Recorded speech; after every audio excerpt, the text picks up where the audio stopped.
I'm going to explain what to tell your stylist if you want to get a cut like this. Number one, a picture is worth 1,000 words. So it's going to describe better than you could ever in your own words to your stylist what you're looking for.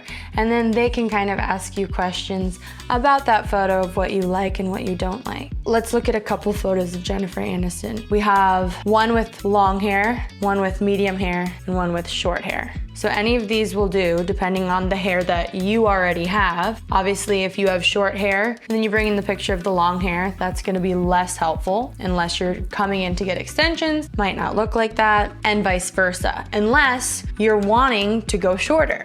So start by trying to pick a photo that makes sense for you specifically. Number two, we wanna ask for face framing layers. So layers around the face, layers that frame the face. It's very self-explanatory, which is nice, but a lot of people come in and they don't know how to describe that kind of layering without just pointing to the photo.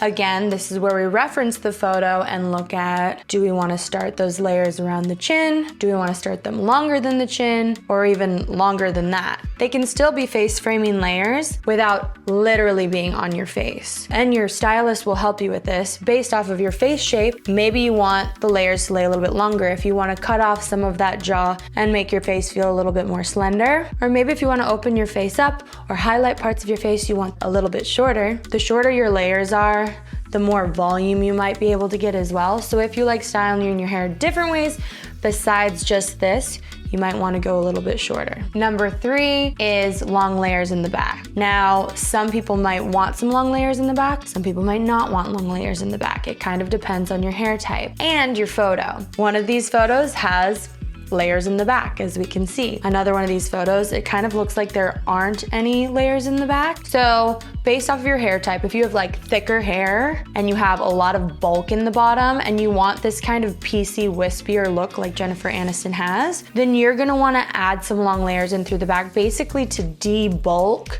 that thickness in through the bottom of your hair and add extra movement. And that's when it's gonna look a little bit more like this. Now, if you don't have a lot of hair, if you have a little thinner, finer hair, and your hair tends to look wispy and piecey no matter what you do, then you might wanna go more like this photo where you don't have any layers in the back, and that's gonna give you a lot more structure in through your bottom.